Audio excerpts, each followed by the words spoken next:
Tá com expectativa para ouvir uma palavra do céu aqui nessa noite?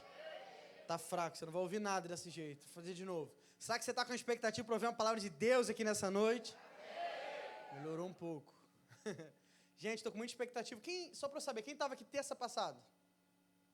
Glória a Deus, algumas pessoas, outras não, mas você vai entender depois, amém? Mas para quem estava aqui na semana passada, eu preguei, uma palavra, um sermão, que foi quando a vitória tem cara de derrota. Eu preguei sobre Hebreus 11, nos últimos versículos, do 32 ao 40. E hoje eu senti no meu espírito de continuar essa mensagem, amém? Eu vou ler a partir de Hebreus 12, se você puder abrir sua Bíblia aí, Hebreus 12, versículo 1. Fica tranquilo que você não é igual filme, amém? Ah, pastor, não vou entender nada. Não, você vai entender, amém? É palavra. Mas se você quiser ouvir também, lá no meu YouTube também, eu subi a mensagem, se você quiser ouvir depois, você pode ficar à vontade. Então, Hebreus capítulo 12, a gente vai ler a partir do versículo 1.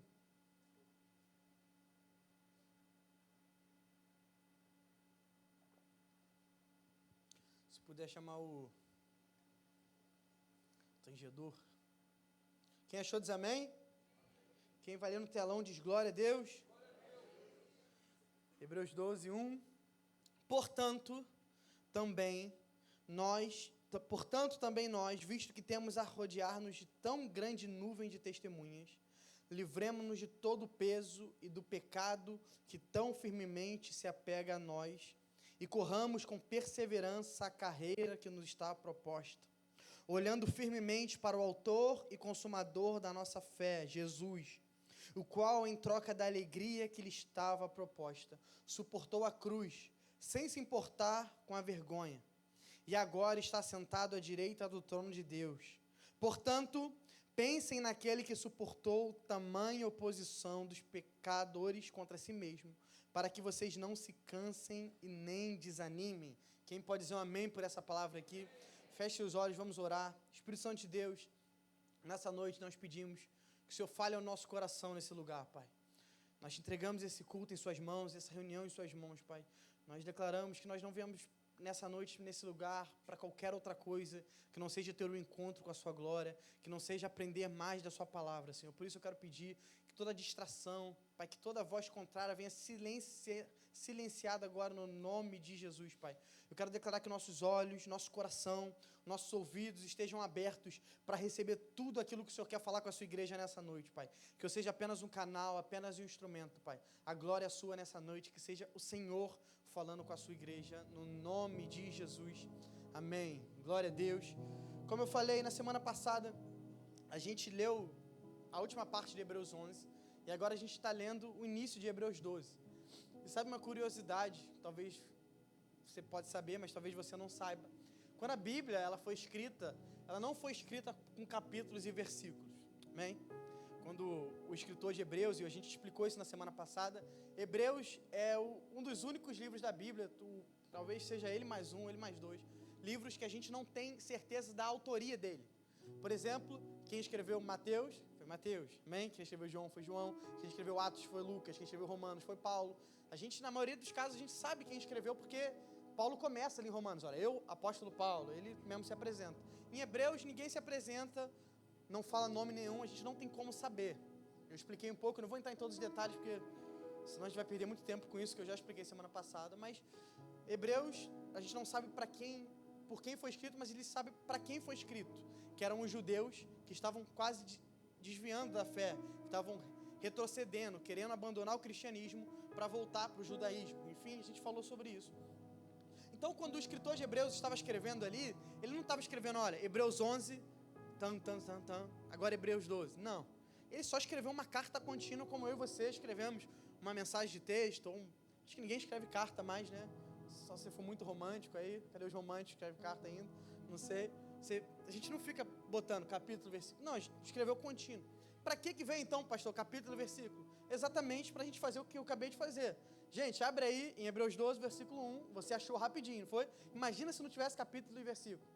Abre na 8ª página. Só que minha Bíblia é diferente da sua. Talvez minha 8ª página não seja a mesma que a sua. Seria impossível a gente se localizar aqui. Então, o capítulo e versículo foi para a gente se achar. Só que, e por mais que seja ótimo, é uma ferramenta que, de fato, nos ajuda muito, às vezes ela limita um pouco a nossa leitura e a nossa interpretação do texto. Porque, por exemplo, eu faço isso também, tá? Talvez você esteja no meu time. Você divide os capítulos que você vai ler por dia, fala, hoje eu vou ler tantos capítulos. E aí ali você foi e acabou o capítulo 11 de Hebreus, fechou a Bíblia e só vai ler no dia seguinte. Às vezes não deu tempo, às vezes acontece, né? Pastor, terça-feira eu não consegui, vou ler quarta-feira. Aí você abre o Hebreus 12, depois de 2 dias de ter lido o 11, você nem lembra mais o que falou, né? Mas é uma ideia só, contínua. Tanto que quando a gente começa esse texto que eu acabei de ler, ele começou com uma palavra que deixa isso muito claro. E a gente começou lendo, a palavra de Deus diz em Hebreus 12, 1, portanto. Quando ele começa dizendo portanto, ele está linkando com aquilo que ele já tinha falado. Eu falei até aqui, e tudo isso que vocês aprenderam até aqui, agora que vocês aprenderam, portanto, então, e ele começa a ensinar de novo. Então, o capítulo e as palavras que nós acabamos de ler, elas são completamente ligadas ao que nós falamos na semana passada. Isso é tão interessante porque tem um texto que eu acho muito curioso, quando Jesus, ele começa o seu ministério, Jesus, ele sobe, ele vai no meio da sinagoga, a Bíblia vai dizer que Jesus, ele abre o pergaminho, Jesus começa a falar, aí a Bíblia vai dizer que Jesus abriu o pergaminho, no capítulo tal, diz, na época não tinha capítulo, né? Agora tem, mas em Isaías, e ele começa a ler, e aí fala, então Jesus fecha o pergaminho e para de falar. Só que se você for analisar o texto que Jesus leu, ele parou de ler no meio de um versículo. E seria muito doido, né? Eu vim aqui pregando para vocês e ler um texto e parar no meio de um versículo. Então, como na época não tinha essa divisão, Jesus fez isso. Então, primeira, começa aqui só com essa curiosidade, talvez você não sabia, e isso talvez abra muito a sua mente para você entender a Bíblia de uma outra forma. Mas então, só para te deixar claro que o texto que nós lemos agora está completamente ligado, amém? Não só é uma continuação de uma série de mensagens que eu estou pregando aqui hoje, mas não. Quem escreveu esses 2 textos de forma completamente conectados. Então, o capítulo que a gente chama de capítulo 12, ele na verdade é uma continuação direta do 11. Como a gente falou, né? A primeira palavra é portanto. Então, o autor, o que ele está dizendo aqui? Que diante de tudo que você acabou de ouvir, diante de tudo que nós ouvimos na terça-feira passada, ou se você depois você lê em casa, Hebreus 11, a gente agora, o que a gente vai fazer? O que nós vamos fazer com aquilo que nós aprendemos? O que nós vamos fazer com aquilo que nós já lemos? Né?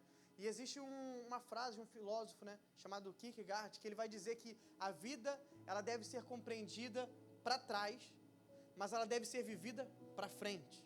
Ele está dizendo o seguinte, a gente analisa a nossa vida para trás, a história para trás, mas a gente não pode ficar parado nisso, a gente precisa viver para frente, amém? É claro que para trás, história, contexto, nos ensina muitas coisas, mas a nossa vida é agora. Alguém que tem o poder de voltar ontem e mudar o que você fez? Não. Você aprende com aquilo e faz diferente amanhã. Então, quando ele começa a estudar, e para quem não sabe, né, só para contextualizar, em Hebreus 11, a palavra de Deus vai chamar esse texto de galeria dos heróis da fé, hall da fé, e ali vai falar a história de homens, Abraão, Isaac, Moisés, Elias, sabe, todos esses homens que a gente lê na Bíblia, e que abriu o mar, e ficou na cova dos leões, que fez isso, fez aquilo, que fez, aconteceu. A Bíblia, então, fala sobre todas essas histórias em Hebreus 11, como nós lemos o final, né? A gente leu a história de uns homens que não terminou tão feliz assim, mas que a Bíblia diz que eles foram vitoriosos. Então, o que o escritor de Hebreus está dizendo assim, agora que vocês entenderam a vida de Abraão, agora que vocês se inspiraram na vida de Moisés, agora que vocês se inspiraram em todas essas vidas de fé, de vitória, agora é a vez de vocês. O que vocês vão fazer com essa informação? O que vocês vão fazer com esse aprendizado? Primeiro ele nos convida a olhar para trás, para todos esses homens. Depois ele te chama, nos convida a viver para frente, com perseverança e com os olhos em Jesus. Hebreus 11, como nós lemos, ela nos ajuda a compreender a fé, nos estica em fé, a Bíblia vai dizer em Apocalipse que o testemunho de Jesus é o espírito da profecia. O que ele está dizendo? Que quando o testemunho de Jesus é contado, quando o testemunho é contado, isso é uma profecia. Quando, por exemplo, eu falei aqui, eu contei um testemunho do meu pai aqui, talvez você esteja passando exatamente por isso na sua casa, na sua família. Quando eu conto esse testemunho, que nós vencemos isso, que nós fomos vitoriosos nessa área, isso também é uma profecia, que isso também pode acontecer na sua casa, na vida da sua família, amém? Então, quando a gente lê em Hebreus 11, está nos ajudando a compreender a fé, mas Hebreus 12 está nos chamando a viver pela fé. Não só, é muito lindo, gente. Glória a Deus, ficar se inspirando nesses homens de Deus, ficar inspirando nessas histórias. Mas a gente não pode ficar preso no que os antigos viveram. Nós fomos chamados para viver também. Glória a Deus, Moisés andou no meio lá com o povo de Israel no meio do Mar Vermelho, glória a Deus. Mas e qual milagre nós vamos viver agora, aqui na Zona Sul, no Rio de Janeiro? Glória a Deus, pastor. Daniel na Cova dos Leões é uma história de fé. Mas o que você vai viver na sua vida, na sua família, na sua história? É isso que o escritor está falando aqui no Hebreus 12. A gente viu esses homens que calaram leões, que foram mortos por espadas, que venceram guerras. Aí agora, a pergunta de Hebreus 12 é: você está disposto a continuar o legado que todos esses homens viveram? Será que nós estamos dispostos a continuar vivendo um legado de fé, de milagres, de sobrenatural? Ou a gente vai ficar lendo esse livro? Porque eu não sei se você sabe, não sei se já te contaram, esse livro aqui não é um livro de histórias bonitas. Quando a gente lê essas histórias, não é ficção, amém?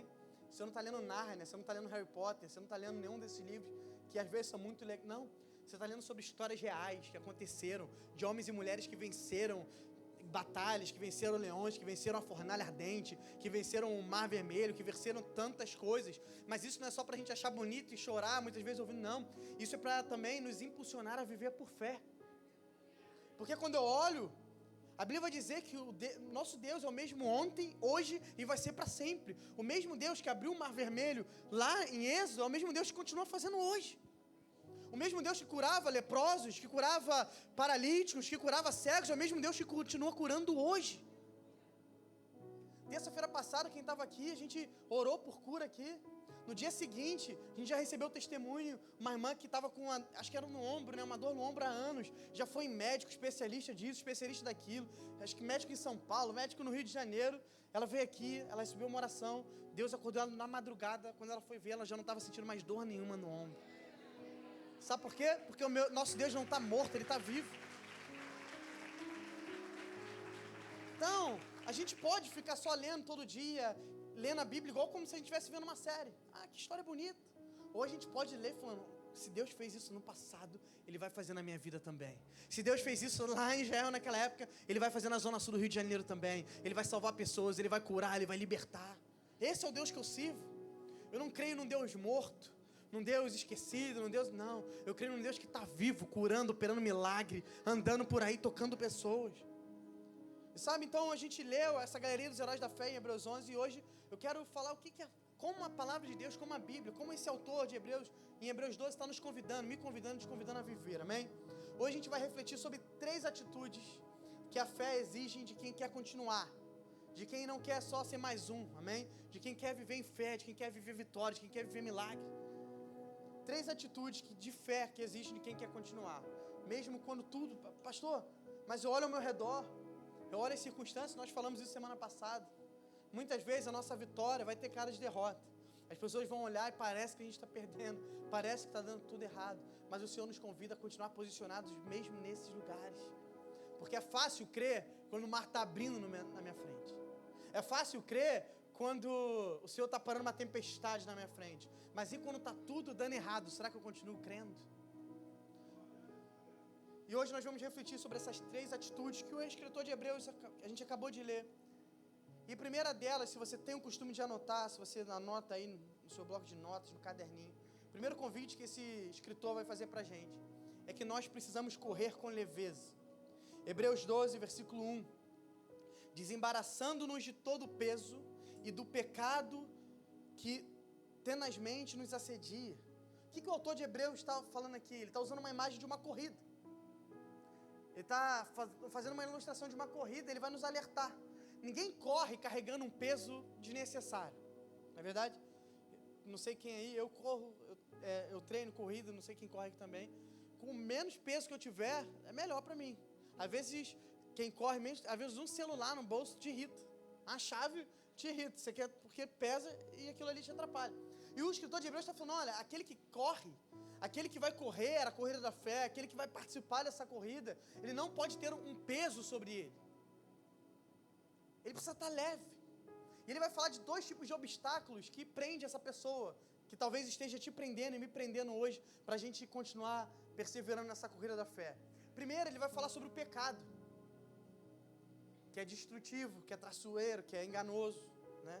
Quantas de nós, muitas vezes, já passamos lutas contra o pecado, alguns pecados de estimação, alguns pecados que a gente tenta lutar e aquilo fica aprisionando a gente.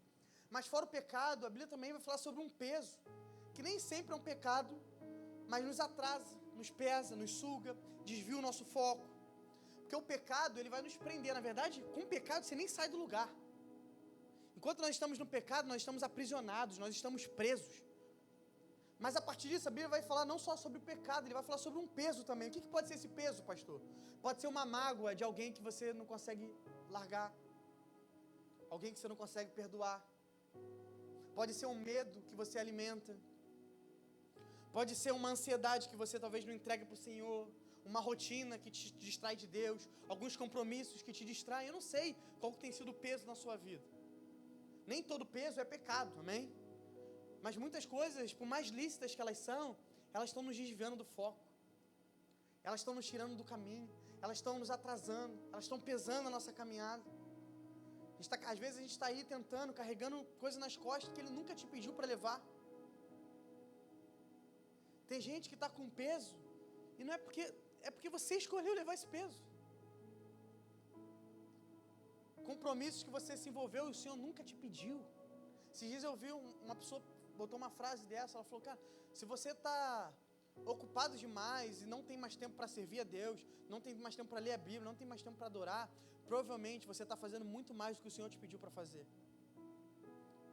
Se você estivesse fazendo só o que o Senhor te pediu para fazer, você pode ter certeza que daria tempo de você fazer todo esse resto. Se o que você está envolvido te tira tempo de servir, te tira tempo de ler a Bíblia, te tira tempo de orar, te tira tempo de congregar, de adorar Jesus, com certeza você está envolvido com negócios que não são de Deus para a sua vida. Pode ter certeza disso. E quantas vezes a gente se enrola, e às vezes e eu não estou falando de coisa ruim não, tá? Às vezes, gente, tem gente servindo em ministério que o Senhor nunca te chamou, e isso está pesando na sua vida. Tem gente com compromisso evangélico, com compromisso eclesiástico, com compromisso ministerial, que o Senhor nunca te pediu para fazer. Isso, você está achando que você está fazendo para Deus, mas isso está atrapalhando a sua vida de fazer o que exatamente o Senhor pediu para você fazer. Está fazendo uma coisa certa, legítima, legal, mas o Senhor nunca te convidou para fazer isso. É por isso que a Bíblia vai dizer, eu amo a dinâmica da igreja na Bíblia, que ele vai falar que, por isso que o Senhor chamou um para apóstolo, outro para profeta, um para mestre, um para evangelista, um com dom de administrar, um com dom de governar. É por isso que o dom que eu tenho, o Márcio não tem, mas o dom que o Márcio tem, eu também não tenho. É por isso que o Senhor me chamou o Thiago para cantar, e se eu tentar cantar aqui, vai todo mundo sair correndo. Mas o Senhor talvez me deu o dom para pregar, para ensinar. Mas se eu tentar administrar, gente, a igreja vai dar falência em 2 meses e menos. Por isso que o Senhor chama cada um de uma forma, porque todos nós juntos, por isso que eu não sou igreja, por isso que você não é igreja. Ah, pastor, não vou mais na igreja não, porque eu sou a igreja. Maior mentira do diabo, nós somos a igreja. Você é filho de Deus, você é cristão, mas nós somos igreja só quando a gente está junto.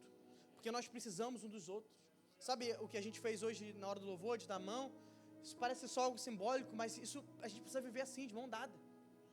Porque um dia eu vou entrar por aquelas portas, eu vou estar fraco, eu vou estar mal. E você vai precisar orar por mim. Você vai precisar liberar uma palavra de Deus para a minha vida. Um dia é você que vai entrar fraco, talvez eu que vou te fortalecer. Um dia você vai entrar aqui e eu vou te servir com o meu dom, você vai me servir com o seu dom. E assim é a dinâmica da igreja. É assim que a igreja funciona. Por isso nós precisamos estar juntos, unidos, unidade. Mas quantas vezes a gente não está ocupado com coisa demais que o Senhor nos chamou, isso está nos pesando. Sabe, eu não sei nem porque eu estou falando tanto isso, nem era para tratar tanto aqui, mas eu creio que o Senhor está falando com alguém, amém? Você fala, pastor, caramba, cara, essa rotina, você fala para mim que o seu serviço, sua rotina ministerial está te deixando cansado, com certeza está fazendo muito mais do que o Senhor te chamou para fazer. Porque o propósito de Deus não cansa ninguém, só renova. Quando eu venho para cá pregar, é por isso que às vezes, eu já fiquei no final de semana que eu preguei quinta, sexta, sábado, eu vim no domingo, pregar 3 cultos no domingo. Pergunto se me pedisse para pregar na segunda, eu ia amarradão. Terças, né? Se eu engatar 20 dias seguidos, eu ia todos os dias pregar. Claro que o nosso corpo, mas por quê? Porque é o propósito de Deus, Ele te renova, Ele te capacita. Mas tenta fazer algo que Ele nos pediu para fazer, você vê, bate 1 semana, 2 semanas, 1 mês, você já está sobrecarregado, cansado. Ou talvez não seja um ministério, não seja um compromisso, talvez seja um perdão que você precisa liberar para alguém. Quem sabe você entrou aqui magoado, ferido com alguém. E você sabe, irmão, que isso está te atrasando, você sabe que isso está te paralisando. Você fala, pastor, mas eu já tentei. E sabe o que eu amo? Que a palavra de Deus vai dizer que isso é o perdão, ele é totalmente espiritual e pela fé. Se você tentar pela força do seu braço, você não vai conseguir mesmo. Porque ninguém aqui tem um instinto natural, humano, carnal de perdoar ninguém. Muito pelo contrário. Se alguém nos fere, nosso instinto é dar uma voadora na pessoa. É bloquear, virar a rua quando ela atravessar a rua quando ela passa. Por isso que eu amo um texto, um dos meus textos preferidos na Bíblia, quando Jesus está falando sobre o perdão com os discípulos, e ele fala assim, não é para perdoar 7 vezes, não, é para perdoar 70 vezes 7. Porque os discípulos perguntam, Senhor, a gente tem que perdoar 7 vezes? Eles estão fazendo uma referência ao Velho Testamento, um ensinamento que tinha. Aí ele fala, não é só 7 vezes não, é 70 vezes 7. Eu tinha feito essa conta e esqueci já, eu não sou muito bom de matemática. 490? 490. Aí tem gente aqui que está 475, 476, igual parede de presídio, está arriscando lá para... Quando é 490 eu não perdoo mais. Mas quando Jesus ensina isso, ele não está falando sobre, não, ele está falando, incontáveis. Quantas vezes precisar perdoar? Gente, isso aqui é fácil? A gente não consegue perdoar uma vez. Aí sabe o que os discípulos respondem para Jesus? Fala, Senhor, então aumenta a nossa fé. Aí sabe o que Jesus fala? Se vocês tiverem uma fé do tamanho de um grão de mostarda, vocês vão falar para esse monte, atira no mar, e ele vai atirar. Aí a gente usa esse texto de fé como um grão de mostarda para comprar um carro novo, para abrir uma porta, para viver um milagre financeiro. Jesus está ensinando sobre a fé de um grão de mostarda para poder perdoar alguém que te feriu. Porque Jesus está ensinando que isso aqui é totalmente espiritual. Não é na força do braço, exige fé. E exige. Por isso que eu não estou querendo romantizar, o pastor falou de perdão, vou sair aqui animado para perdoar, segunda, quarta-feira eu vou perdoar todo mundo. Não, eu sei que é difícil. Eu sei que talvez vai demorar um tempo. Mas eu só quero te dizer que isso não tem nada a ver sobre você ser bom, sobre você... Não, isso tem a ver com fé. Por isso, você está aqui hoje, está passando por isso, fala, pastor, o que eu faço? Pede ajuda para o Senhor. Fala, Senhor, aumenta a minha fé para perdoar. Eu preciso perdoar minha mãe. Eu preciso perdoar meu pai. Eu preciso perdoar meu ex-marido, meu marido. Alguém que me feriu. Mas não sei, talvez você esteja aqui com peso nas suas costas, nos seus ombros, te paralisando, te atrasando. Mas sabe, o Senhor está te chamando para você sair daqui dessa noite e viver a sua vida de uma forma leve. Ele vai dizer em Mateus 11:30 que o meu jugo é suave, o meu fardo é leve. Sabe, o Senhor não convida ninguém aqui, não chama ninguém aqui para viver uma vida de peso. E o primeiro passo para isso é continuar firme na fé e largar o que te impede de prosseguir. O que está te impedindo? Se for pecado, claro, corta na raiz, óbvio. Mas eu acho que eu vou ser redundante se eu ficar falando de pecado aqui. Acho que não preciso ensinar para ninguém aqui que pecar é errado, né? Que isso atrasa a sua vida. Mas quantas vezes não é o pecado, mas são coisas lícitas que estão nos atrasando. Amigos que não nos levam para perto de Deus. Relacionamentos que não agradam o coração de Deus. Compromissos que a gente se envolveu, que não tem nada a ver com aquilo que o Senhor pediu para a gente. Falta de perdão e tantas outras coisas, sabe? Você não vai chegar onde Deus quer se você continuar segurando o que Ele já mandou você deixar há muito tempo. Tem gente aqui hoje me ouvindo, irmão, você já entendeu na palavra de Deus, você já ouviu pregação sobre, 5 profetas já foram no teu ouvido, já falou nome, cor, CPF, tudo, de pessoas que você precisa largar, de pessoas que você não pode estar mais junto, e você continua segurando.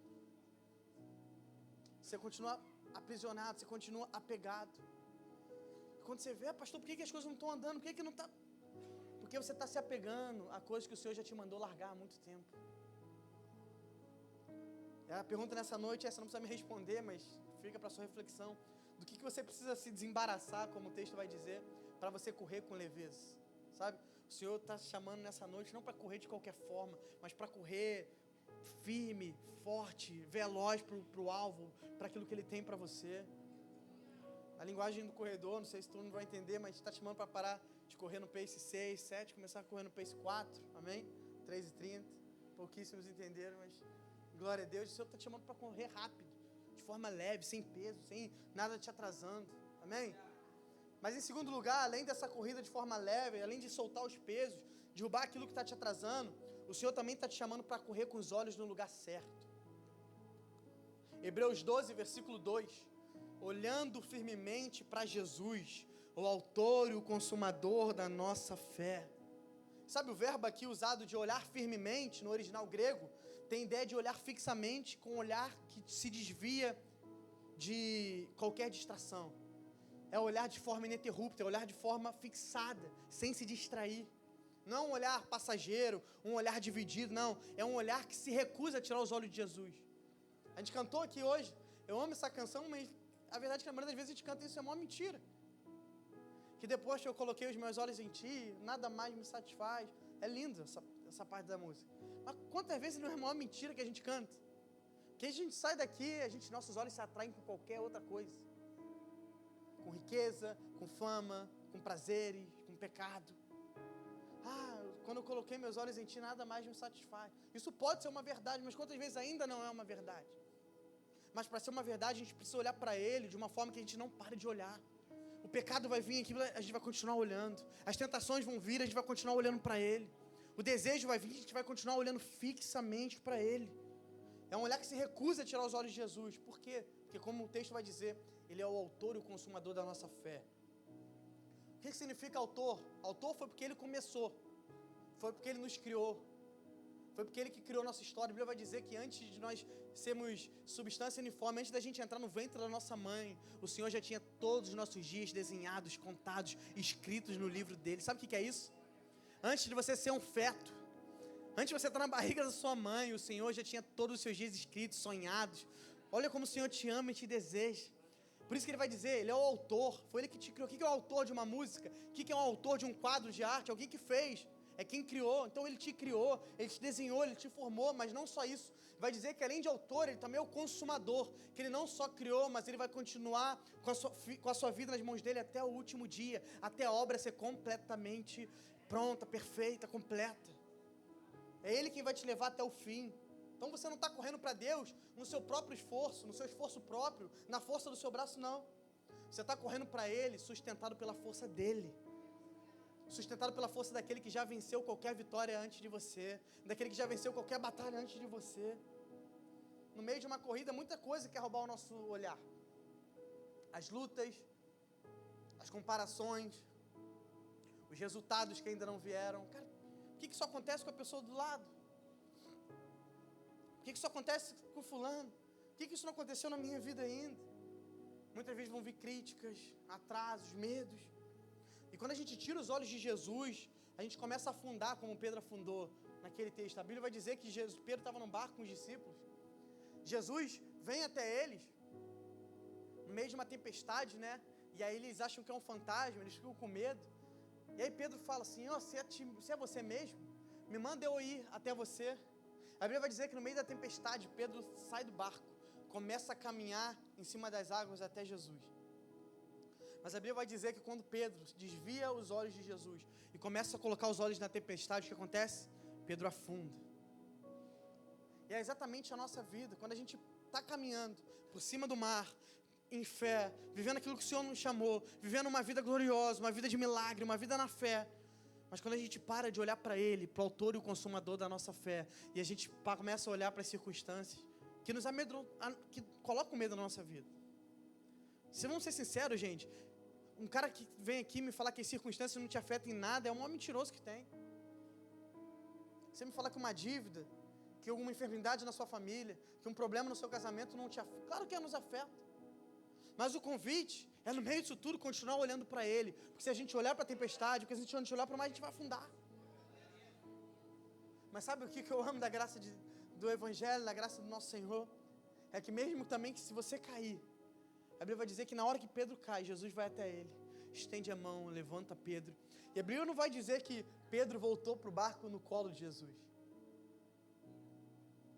A Bíblia não vai dizer que Jesus pega Pedro, coloca no ombro, não. Pedro voltou para o barco da mesma forma que ele saiu, andando sobre as águas de novo. O Senhor deu uma nova oportunidade para Pedro. Então, o Senhor te chama para olhar para Ele, mas se por algum momento você desvia, talvez você está aqui e fala, pastor, mas eu estou exatamente nesse momento. Eu caí, eu me desviei, eu olhei para as circunstâncias, eu me esfriei, eu caí no meio do mar. O Senhor também está aqui com os braços estendidos para te levantar, para te levar de onde você nunca deveria ter saído, que é para a sua jornada na fé, na sua caminhada. Então, a gente precisa entender que fé não é só correr, mas fé é correr olhando para o lugar certo, na direção certa. E na teologia cristã, o Cristo, Jesus é o modelo, e Ele é o motivo da nossa perseverança. Ele não só nos dá o alvo, Ele não só fala, olha Tiago, você tem que ir até lá, não. Mas Ele também é a inspiração da sua fé para te levar até lá. Ele não só te dá o destino, mas como Ele também te sustenta até chegar no destino. Ele não só te diz o que você tem que fazer, como Ele te sustenta e te dá força todos os dias para cumprir a sua missão. E é por isso que a gente não pode olhar para as circunstâncias, nem para o resultado. A gente precisa olhar para Ele. Porque das circunstâncias Ele mesmo cuida, irmão. Da sua força Ele mesmo cuida. Enquanto o mundo todo vai dizer, olha para si. A religião vai dizendo, olha para o seu desempenho, olha para o que você está fazendo. A fé sempre vai dizer, olha para Jesus. Olha para o autor e consumador da sua fé. Olha para aquele que te salvou. Olha para aquele que desenhou os seus dias. Olha para aquele que te ama. Se você está cansado hoje, talvez o problema não seja a corrida. Mas talvez seja porque você está correndo da forma errada. Talvez você esteja correndo para o lugar errado. Está correndo olhando para os lugares errados, para coisas erradas, indo na direção errada. Porque, na verdade, a distância sempre vai ser só uma questão de perspectiva. Eu lembro uns 2, 3 anos atrás, eu acho que foi nosso primeiro ano de igreja que eu preguei uma mensagem que era com os olhos na linha de chegada. Eu lembro que nessa mensagem, eu escrevi essa mensagem na estrada. Não escrevi na estrada, né? Porque eu estava dirigindo, óbvio, mas o Senhor foi me dando na estrada. E eu lembro que eu estava indo para São Paulo. E eu vou dirigindo para São Paulo muitas vezes, minha mãe mora lá em São Paulo. E era um caminho que eu sempre faço. Mas sabe quando Deus quer falar com você, Ele fala. Na terça-feira passada, eu falei que Deus fala comigo de formas, às vezes, esquisitas, aleatórias. Eu estava indo para São Paulo. Eu lembro que estava ali, assim, no começo não, né? Ali um pouquinho na metade, assim. Estava passando por Resende. E eu lembrei que quando eu era criança, eu ia muito para Resende, para casa de uns amigos dos meus pais e tal. E eu lembro que quando eu era pequeno, quando eu ia para Resende, para mim era muito demorado chegar lá. E eu era aquele tipo de criança que, pai, tá chegando? Pai, tá chegando? Minhas filhas ainda não fazem isso, glória a Deus, espero que nunca façam. Mas eu era essa criança. Eu falava, pai, tá chegando? E eu lembrava que para mim era muito longe. Quando ele falava, pô, vamos para Resende, eu sabia que, nossa, são horas na estrada. Eu lembro que esse dia eu estava indo para São Paulo, ou seja, eu estava indo para o dobro, ou um pouco mais do dobro do que Resende. E aí quando eu passei por Resende, eu olhei para a placa e falei, uau, a gente já chegou, já estamos passando por Resende, foi tão rápido. Aí o Senhor começou a falar comigo, tá vendo como tudo é questão de perspectiva? Quando você está indo para Resende, 3 horas no carro parece ser muito longo. Mas como você está indo para um lugar em São Paulo que são 7 horas, você passou por um lugar que eram 3 e você achou super rápido. E quantas vezes na nossa vida não é assim também?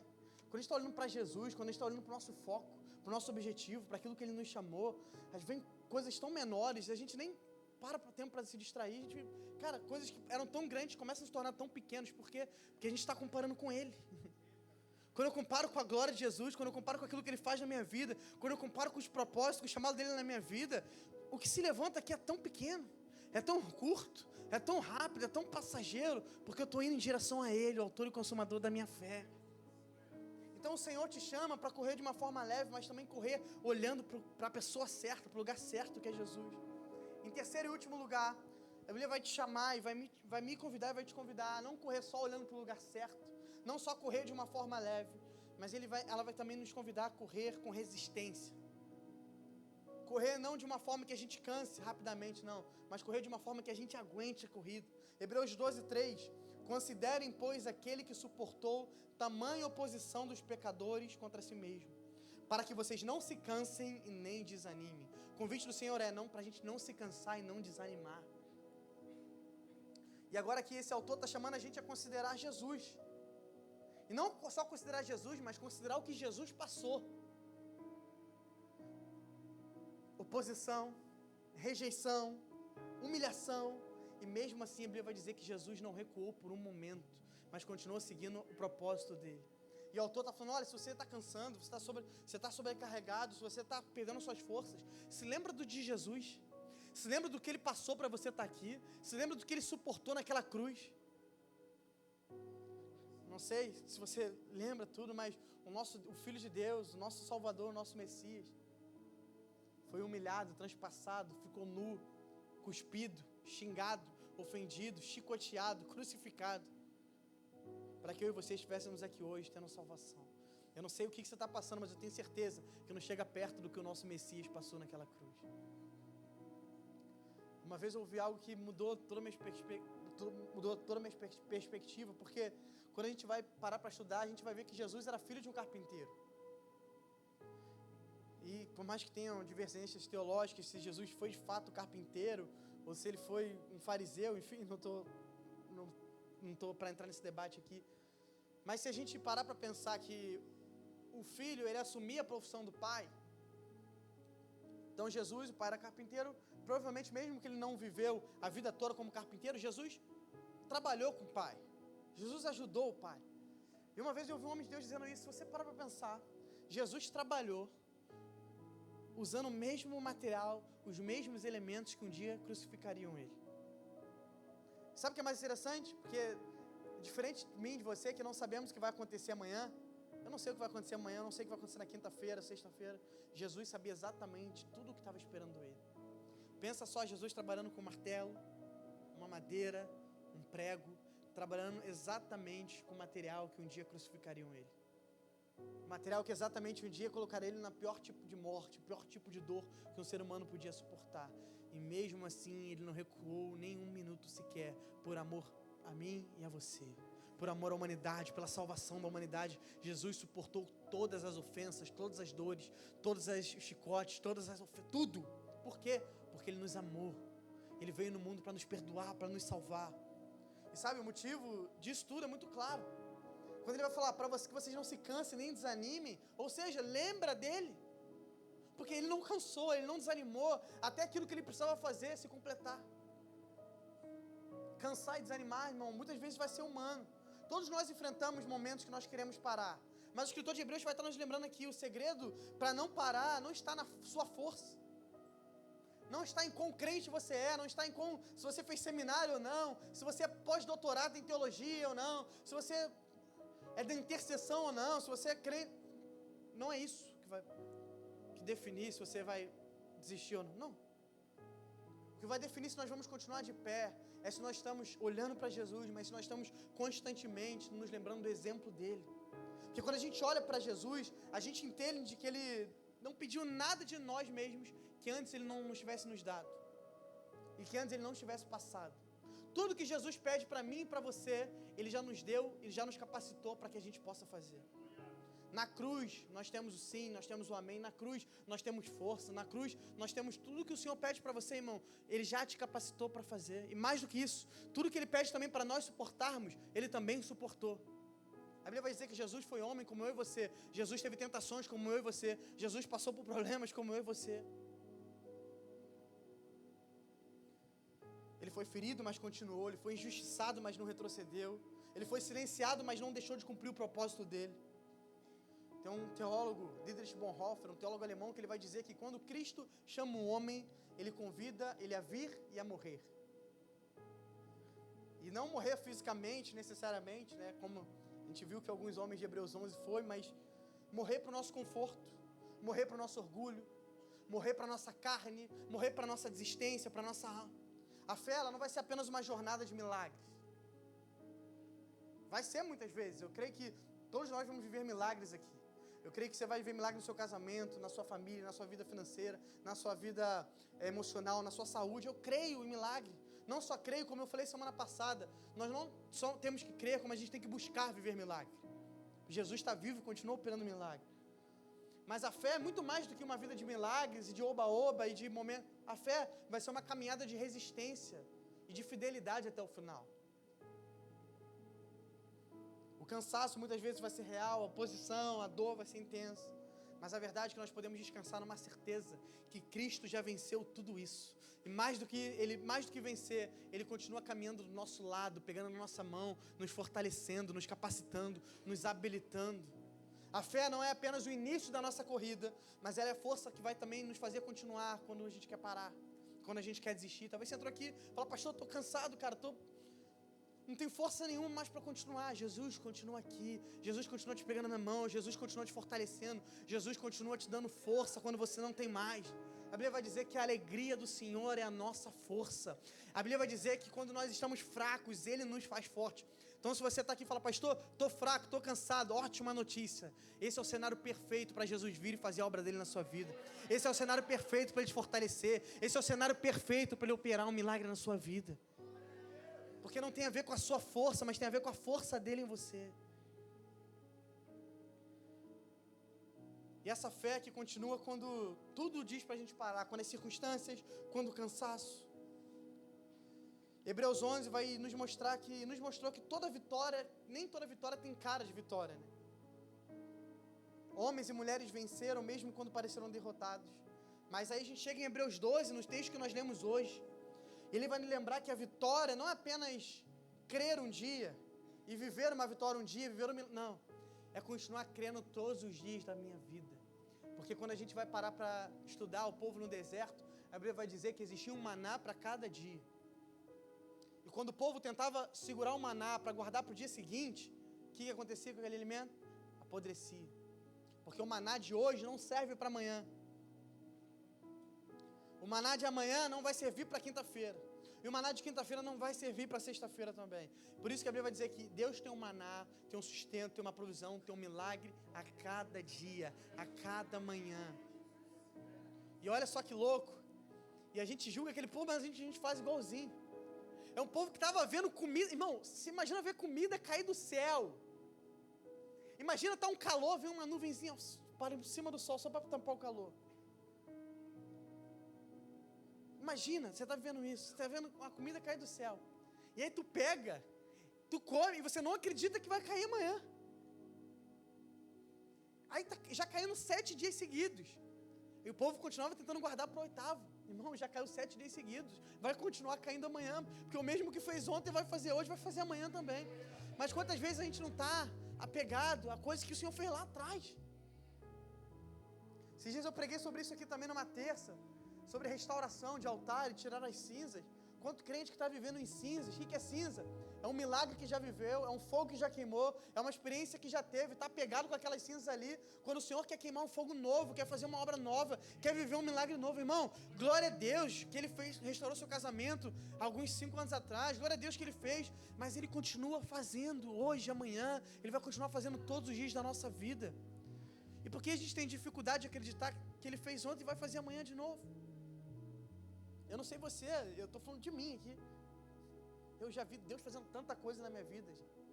Eu não era nem para estar aqui hoje. Só eu sei que tudo que o Senhor fez na minha vida. E quantas vezes eu tenho dificuldade de acreditar que Ele vai fazer de novo. Então, a fé não é só para você sair daqui animado, irmão. Essa pregação aqui, eu sempre falo isso aqui, eu não tenho intuito nenhum em te animar. E às vezes minhas palavras também não são as mais animadoras assim.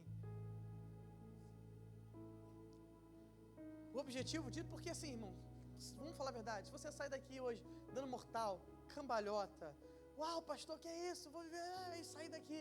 Isso não durar uma semana, um mês, o que isso adiantou, irmão? Então minha motivação aqui não é pregar para você sair daqui hoje plantando bananeira, animado, não. A minha motivação de pregar essa mensagem hoje é para que você chegue no último dia da sua vida, crendo igual você está crendo agora. Na verdade, crendo mais do que você está crendo agora. Com mais fé do que você tem hoje. Com mais experiências que você tem hoje. Fé não é só começar a corrida, mas principalmente terminar a corrida bem. Fé não é sobre viver um milagre amanhã, não. Fé é sobre o dia que nós vamos ver Ele face a face. Ele vai olhar para nós e vai dizer, servo bom e fiel. Isso é fé. Fé não é viver um milagre hoje, está mal amanhã, não. Fé é correr todos os dias, com força, com leveza, sem peso, sem pecado, com os olhos fixados em Jesus. Porque muitas vezes quem para de correr, esqueceu onde está o foco. E quem perde o foco, automaticamente perde a força. Talvez hoje você entrou aqui cansado. Talvez tenha tirado os olhos de Jesus. Talvez esteja carregando pesos que Deus nunca te pediu. Talvez está desanimado por não ver resultados tão rápidos assim, pastor, mas eu já estou 1 ano esperando, eu já estou 2 anos, eu já estou 5 anos. Eu já estou 10 anos. Bom, se você vivesse o que Abraão viveu, você não ia aguentar. Você não está aguentando esperar 1 ano. O cara foi pai com 100 e poucos anos de idade. E Jacó, que ficou 7 anos trabalhando para poder casar com a mulher que ele era apaixonado. Aí na hora de casar, o sogro ainda deu a mulher que não era que ele queria, deu a irmã mais velha. O cabra teve que ficar trabalhando mais 7 anos para poder casar com a mulher que ele era apaixonado. 14 anos ralando para viver a proposta de Deus cumprindo na vida dele. Quem aqui está disposto? Ou a gente vai passar 1 mês, 2 meses, acho que Deus esqueceu de mim, estou cansado demais, acho que eu desisti. Tem gente aqui hoje que está desanimado, não porque viu, não, desanimou porque as coisas não aconteceram do jeito que você queria, da forma que você queria, no tempo que você queria. Irmão, se você quer servir a esse Deus maravilhoso, Criador dos céus e da terra, que nos salvou, se você quer caminhar, ver milagres com Ele, se acostuma com uma coisa. Conselho de amigo agora. Se acostuma a Ele fazer na maioria das vezes a coisa do jeito que você não queria, no tempo que você não queria, da forma que você não queria. Se acostuma com Ele frustrar os seus sonhos a maioria das vezes. E glória a Deus por isso, irmão, porque eu não sei você, se Deus realizasse todas as orações que eu fiz para Ele, eu não estava nem aqui. Glória a Deus por cada porta que Ele fechou na minha cara. Glória a Deus por cada oração que Ele não me atendeu. Glória a Deus por isso. Se Ele tivesse atendido, eu não estava aqui, irmão. Eu só estou aqui muito mais pelas portas fechadas, pelos milagres que eu queria viver e não vivi do que eu esperava. Foi isso que te trouxe até aqui. Foi isso que te guiou até aqui. Por isso que o Senhor está dizendo, cara, continua com fé, porque talvez eu não faça no seu tempo, mas eu vou cumprir, porque a palavra que sai da minha boca, ela não volta para mim vazia. Fui eu que prometi, vai ser eu que vou cumprir. Mas no meu tempo, no meu modo, da minha forma, do meu jeito. E glória a Deus por isso, porque a Bíblia vai dizer que a vontade dele é boa, perfeita e agradável. É muito melhor do que a nossa, é muito melhor do que como nós pensamos, é muito melhor do que como nós imaginamos. Por isso Ele não te chama apenas para começar, mas Ele te chama para chegar bem. E talvez hoje, nessa noite, enquanto você ouvir essa mensagem, você sentiu que você está correndo há muito tempo, mas está sem direção. Que você está correndo, mas sem leveza, sem paz. Que você está tentando manter o ritmo, mas o peso da vida está forte demais. O cansaço, às vezes, você está me ouvindo, já nem é tão físico mais. Às vezes já é mental, já é psicológico, já é algo que te sobrecarrega. E foi exatamente para pessoas como você que chegou aqui nessa noite dessa forma que Jesus, Ele vai dizer em Mateus 11, eu queria te pedir para ficar de pé, nós vamos ler esse texto em pé, porque eu já estou terminando. Mateus 11, 28. Se puder ninguém se movimentar agora, ninguém se distrair, se puder também não ir embora, eu já estou terminando. Mateus 11, 28. Para você que entrou aqui, fala, pastor, sou eu que estou cansado. Sou eu que estou sem força, sou eu que estou sem ânimo, sou eu que estou já nem mais tanto no físico, agora na alma. O Senhor Jesus vai estar ali em Mateus 11, Ele está pregando, Ele está falando, Ele vai dizer o seguinte: venham a mim todos os que estão cansados e sobrecarregados, e eu darei descanso a vocês. Tomem sobre vocês o meu jugo e aprendam de mim, pois eu sou manso e humilde de coração, e vocês encontrarão descanso para as suas almas. O Senhor está dizendo para umas pessoas, depois Ele vai dizer, pois o meu jugo é suave e o meu fardo é leve. Eu não sei se você sabe o que significa jugo e fardo naquela época? Jesus está usando uma ilustração de algo que eles estavam acostumados a viver. Jugo era algo que era usado, botavam entre 2 na fazenda, numa produção agrícola, tinham 2 bois, e aí o jugo era uma ferramenta de madeira que juntava um boi no outro, para que eles fizessem um trabalho agrícola ali juntos. E aí geralmente usava um boi mais velho, que por mais fraco que ele fosse fisicamente, ele era um boi experiente, então ele sabia o que fazer, ele sabia guiar, amém? Junto com um boi que era mais novo, forte, com energia. Então ali tinham 2 bois trabalhando em conjunto, um com inteligência, um com sabedoria e o outro com força. E esse negócio que ficava entre eles era o jugo, e o jugo era algo que pesava eles, era um peso que ficava sobre as costas deles. Então ele está falando, olha, o jugo que eu tenho para vocês não é um jugo pesado, não é um jugo que sobrecarrega, não é um jugo que cansa, mas é um jugo leve. E jugo também, mais do que isso, era algo também que era falado sobre no contexto rabínico ali, do judaísmo. Jugo era a maneira de um rabino ensinar a lei. Os fariseus impunham um jugo, que a Bíblia vai dizer que era pesado, porque era peso de religiosidade. E quantas vezes talvez você não está aqui ouvindo, entrou aqui nesse lugar nessa noite me ouvindo, e o peso que você está sentindo exatamente não é fruto de religiosidade. Porque você cresceu num contexto que não era sobre relacionamento com Deus, mas era sobre religiosidade. Que pessoas te obrigavam a cumprir coisas que a Bíblia nunca pediu para você fazer. Sabe, o que o Senhor tem para nós não é uma vida de religiosidade. A religião, na verdade, só traz peso para as pessoas. O que a Bíblia nos convida a viver é uma vida de intimidade com Ele. Sabe por quê? Porque religião, sabe o que significa religião? É religar. É o homem tentando se reconectar com Deus, tentando se religar com Deus, tentando encontrar a Deus. Mas nós servimos ao único Deus que se despiu da sua glória e veio ao nosso encontro. Eu não preciso tentar me religar com Deus, porque Ele mesmo fez isso por mim. Ele entregou o próprio Filho para morrer no meu lugar naquela cruz. Não para que eu me vire evangélico, não para que eu tenha uma religião não, mas para que eu seja filho de Deus. Ser evangélico não muda a vida de ninguém. Ah, pastor, eu sou evangélico. Tem um monte de evangélico que não vai para o céu, sabia?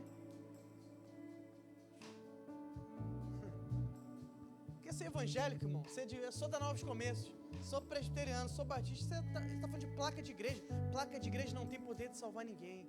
O único que é capaz de salvar em nossas vidas se chama Jesus. Ele morreu naquela cruz para me salvar e para te salvar. E a salvação é através da fé. Não existe peso de religiosidade mais sobre nós. Por isso que Jesus daqui está dizendo, olha, o meu jugo é diferente. Eu não vim colocar mais peso, eu vim tirar. Aqui a gente está falando de um povo que estava sendo aprisionado pelas correntes da religião, pelo peso da religião que só oprimia. E Ele está dizendo, eu vim retirar isso de vocês. O que eu tenho não é uma vida pesada de religião.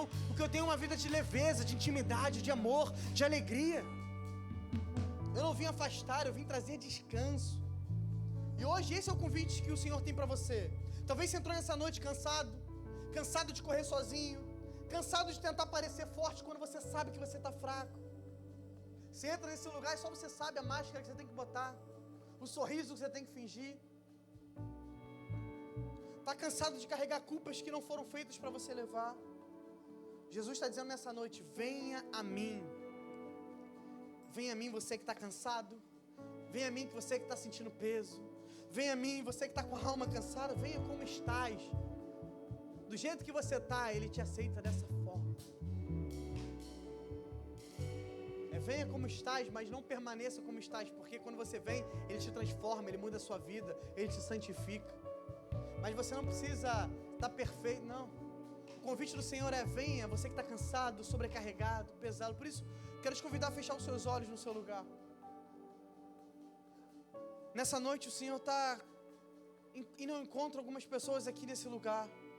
Pessoas que estão totalmente aprisionadas à religião. Pessoas que estão totalmente aprisionadas ao cansaço. Pessoas que estão presas num lugar que não conseguem mais correr, que não conseguem mais viver o propósito, que não conseguem mais viver o chamado, porque estão acorrentadas, estão aprisionadas. Talvez a falta de perdão, talvez a falta de propósito, talvez o fato de estar correndo para o lugar errado, talvez porque por algum momento você tirou os olhos de Jesus. Eu não sei como você chegou aqui nessa noite, irmão, mas essa noite o Senhor marcou para mudar completamente a sua vida. Por isso eu quero te pedir para você fechar os seus olhos. Feche os seus olhos. Nós vamos cantar uma canção aqui nesse lugar. E você que está aqui, está vivendo isso, está passando por isso, o convite entrega nas mãos do Senhor. Entrega a sua vida nas mãos dele. Você que está cansado, você que está sobrecarregado,